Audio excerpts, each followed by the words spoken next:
Hey everyone, it's been a while. Some of you probably thought I fell off the face of the earth or maybe even disappeared for good. I mean, I haven't uploaded since last year.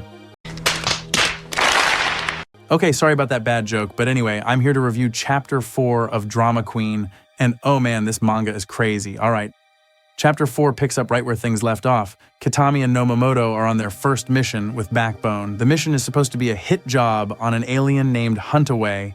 And let me tell you, Huntaway is no ordinary alien. He's a philanthropist with a cult following, but it turns out the guy's a total scam artist. So when we first hear about Huntaway, Backbone explains he's been running fake fundraisers, fooling people out of their money, while his followers worship him like some kind of messiah. And naturally, a rival scam artist hires Iglasker's team to take him out. But here's the kicker. His name is Huntaway, like hunt away. It's like they just named him after a dog that's been let loose in the wild. I mean, really, Huntaway? It's like they're telling us that this guy's whole existence is about being chased down and dragged out of the spotlight. I can't be the only one who finds that kind of hilarious, right? I'm sorry, but every time I hear Huntaway, all I can picture is this alien dodging traps and running away like some kind of cartoon villain. It's just too perfect. But honestly, it kind of fits with his character because this guy is literally running a scam to get people's money and hide from any real consequences. So in a weird way, the name works. And then there's the whole name thing. The aliens in Drama Queen have Earth names, which is super interesting. Huntaway, for example, he's got a name like he's just another guy walking around on Earth, blending in. I mean, these aliens are clearly trying to feel more human.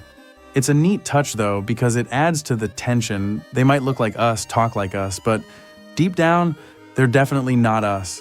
Now let's talk about the lighter moments, because yes, Drama Queen does have them. For example, Nomomoto can't tie her tie and Backbone steps in to help. It's a small moment, but it's these little bits of humanity that make the characters feel real.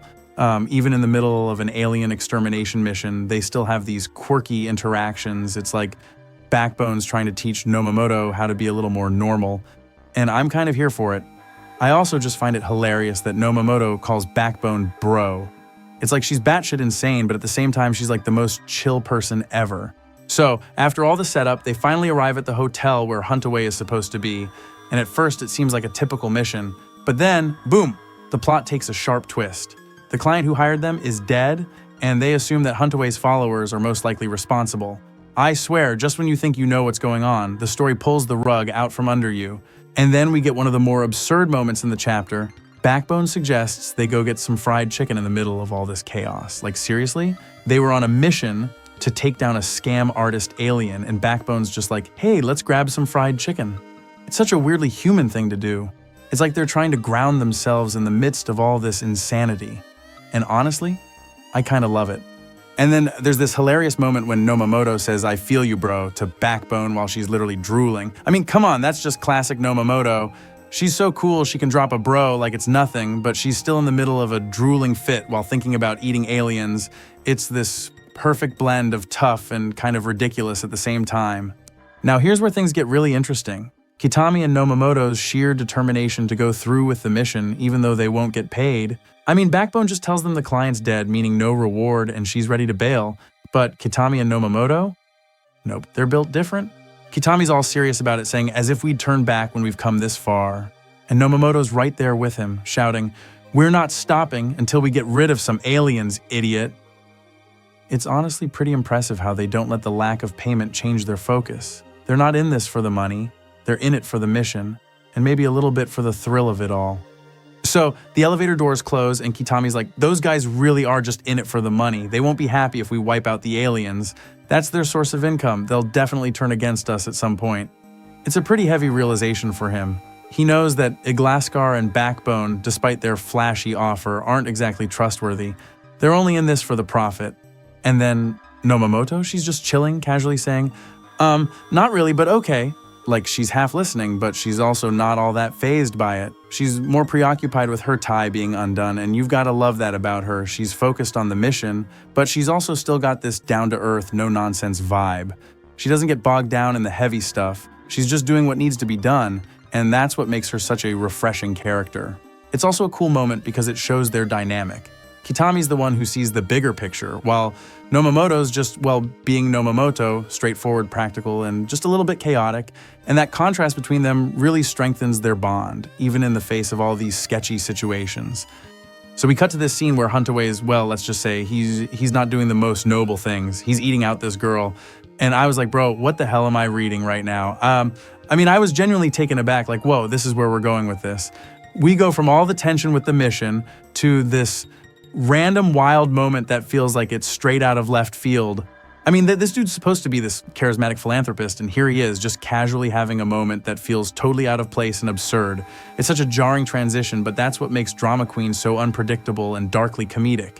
You never know what's coming next. Just when you think things are getting intense, it throws in this bizarre scene that makes you go, what the fuck? It's not like it's just there for shock value, though. It's giving us a glimpse into Huntaway's character, but still when I read this, I was like, yo, what the hell? Like, it was actually kind of funny at the same time because it was so out of pocket. So Nomomoto and Kitami storm into this hotel room, all guns blazing, thinking Huntaway's still there, ready to get their hands dirty. The energy is just chaotic, and you can feel how out of place they are in this ridiculous situation. They burst in, demanding to know where Huntaway is, classic power move, and it's like, these two are so committed they don't even flinch when things start going sideways. The aliens tell them that Huntaway left 15 minutes ago to get some cigarettes, and Kitami just takes out the aliens in the hotel room. Kitami doesn't even break a sweat, he just walks in, and with one swing of his hammer, bam, he takes out all of them in a single slice. It's honestly hilarious how effortlessly he does it, like there's no hesitation, no dramatic buildup. Kitami just does the thing, and it's not like he's some kind of superhero or anything, he just knows what he's doing, and it's almost like he's bored of it at this point. The way he casually wipes them out with such precision is honestly kind of chilling, but also kind of badass. But at the same time, it's like, how weak are these aliens? This man just solos the entire gang with a small-ass hammer. And then Nomomoto, this is the part I love, she's just standing there, drooling and smiling while watching it all go down. Like, come on, that's some psychotic energy right there. She's all about it. She's practically salivating at the sight of the aliens getting wiped out, and it's just so messed up, but in a way that makes you feel like they've both embraced the insanity of their mission. While Kitami and Nomomoto are busy with their bloodlust, Backbone's starting to worry. She's been tasked with finding out how they dispose of the bodies, and she's getting nervous. She knows that if she can't figure it out, she's going to be in deep trouble with Iglaskar. He's been keeping a close watch on them, and failure isn't an option. Oh, by the way, I think I forgot to mention this, but I find it hilarious that Backbone has Iglaskar saved in her phone under the name Freaky Four Eyes. And I mean, can we just take a moment to appreciate how funny that is? This guy is clearly super important to her, but she's just like, yeah, I'm gonna call you Freaky Four Eyes. It's like, sure, she's working for this guy, but she's still gonna call him whatever she wants. It's so nonchalant, and it's honestly just one of those details that makes Backbone such a fun character to watch. She's got this irreverent attitude that's just so entertaining, you know? And then there's the tense moment where Kitami confronts Backbone. She's under pressure, and Kitami knows it. He's not about to spill the beans on their body disposal method. The tension is crazy. Backbone's stuck between a rock and a hard place, trying to figure out how they dispose of the bodies while dealing with the pressure from Iglaskar. Meanwhile, Kitami, who's already aware of the trouble that's coming, just stands there, making sure he keeps his cards close to his chest. It's really interesting to see how Backbone's getting more and more desperate, and Kitami's growing more and more calculated even as the pressure mounts. The plot's moving forward, the characters are evolving, and it's all shaping up to be a wild ride.